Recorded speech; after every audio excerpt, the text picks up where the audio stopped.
બોલો કૃષ્ણ કનૈયા લાલ કી જય, પુરુષોત્તમ ભગવાનની જય, કાંઠા ગોરમાની જય. અમૃતધારા 14મી દિવસ 14મી વાર્તા, હરણ હરણીની વાર્તા. પવિત્ર પુરુષોત્તમ માસ આવ્યો છે. નાના મોટા સર્વ શ્રદ્ધાળુઓ નદીએ નાહવા જઈ રહ્યા છે.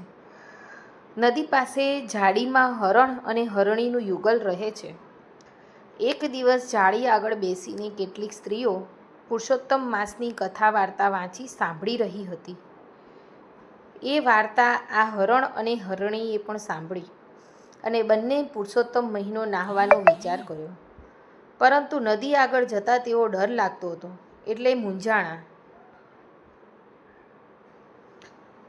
વિચાર કર્યો, હવે શું કરું? પુરુષોત્તમ ભગવાનનું વ્રત કેવી રીતે કરવું?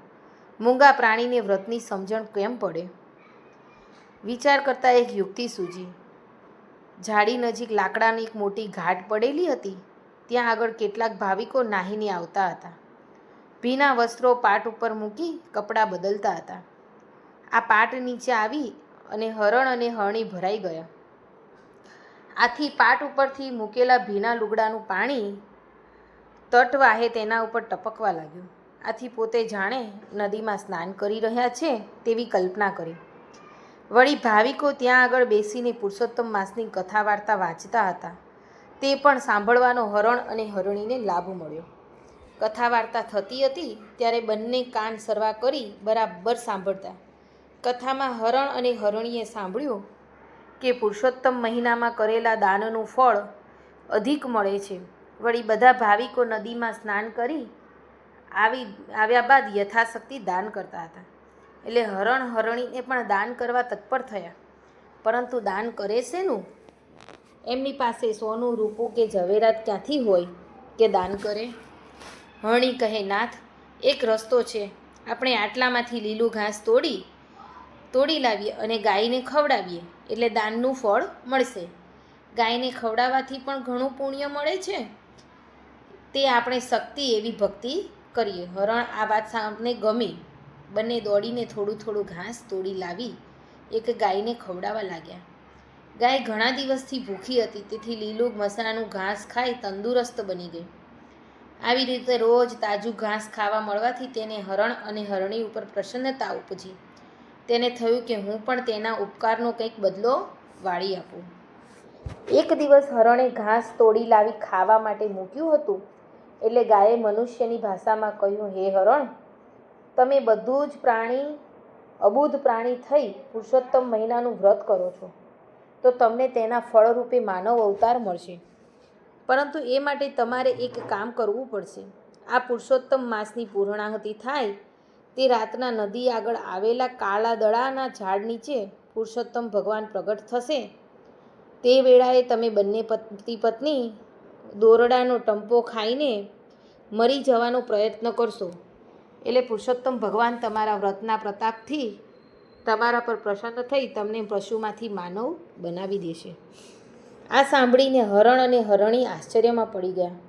હર્ષ પણ થયો, કારણ કે તેમને પ્રાણીના અવતારમાંથી મુક્ત થવાની દોરવણી મળી હતી. તેઓ સમજ્યા કે આ ગાય તે જેવી તેવી નથી, પરંતુ દૈવી ગાય છે. એટલે બંને તેના પ્રત્યે અમી દ્રષ્ટિ કરી ઊભા રહ્યા. પરંતુ ગાયે કહ્યું એમ કરવું મુશ્કેલ હતું. ત્યાં તો ગાયે દૂર પડેલું એક દોરડું બતાવ્યું. હરણે તે દોરડું મોઢા વડે ખેંચી પેલી પાટ તળે મૂકી દીધું. આમ દિવસ પસાર થવા લાગ્યા. ધર્મનો મહિમા પણ સાથે સાથે વધતો ગયો. જોત જોતામાં પુરુષોત્તમ માસ પૂરો થયો. સાંજના હરણ અને હરણી પેલું દોરડું લઈ નદી આગળ આવેલા કાળા દડાના ઝાડ નીચે ગયા. રાત પડવાની રાહ જોઈ રહ્યા હતા, કારણ કે આજે રાતના પુરુષોત્તમ પ્રભુની પ્રસન્નતાથી બંને પશુમાંથી માનવી બનવાના હતા.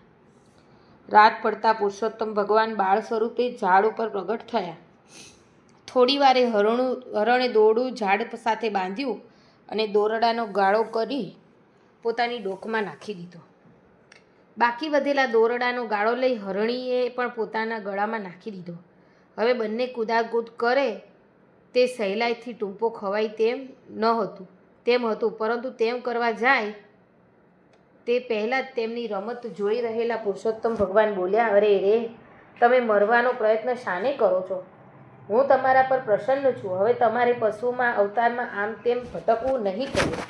આમ કહી ભગવાને કળશમાંથી અમૃતનો છંટકાર કરી હરણ અને હરણી ઉપર કર્યો અને બંને બંધનમાંથી મુક્ત થઈ ગયા. જોત જોતાના પશુના સ્વરૂપમાંથી માનવ સ્વરૂપમાં પલટાઈ ગયા. પશુના દેહમાં પણ તેમનાથી અજાણ્યાપણે પુરુષોત્તમ વ્રત થયું. અજાણપણે પુરુષોત્તમ પ્રભુનું વ્રત થયું. તેનું આ ફળ હતું. બંને ભગવાનને પગે લાગી ઊભા રહ્યા. ભગવાને તેમના માથે હાથ મૂકી કહ્યું, ભક્તો, પશુના દેહમાં તમે મારું વ્રત કર્યું છે તેનું ફળ અધિક છે, માટે ચાલો મારી સાથે વૈકુંઠમાં. એવામાં ખરર કરતું એક દૈવી વિમાન ત્યાં ઉતરી આવ્યું. તેમાં ભગવાને બંનેને બેસાડી અને પોતે પણ બેસી ગયા. પળવારમાં તેઓ વૈકુંઠમાં આવી ગયા. વૈકુંઠની અપાર શોભા નિહાળી હરણ હરણી તો પલટાઈને મનુષ્ય દેહમાં આવેલા સ્ત્રી પુરુષ હર્ષ ઘેલા થઈ ગયા. ભગવાને તેઓને પોતાની સેવામાં રાખ્યા. જાણીને વ્રત થાય પણ અજાણપણે જો થાય તો પણ તેનું ફળ મળે, પ્રભુ પ્રસન્ન થઈ જાય. હે પુરુષોત્તમ ભગવાન, તમે જેવા હરણ અને હરણીને ફળ્યા એવું તમારું વ્રત કરનાર અને કથા વાંચનાર તેમજ સાંભળનારને જરૂર ફળજો. પુરુષોત્તમ ભગવાનની જય. કાંઠા ગોરમાની જય.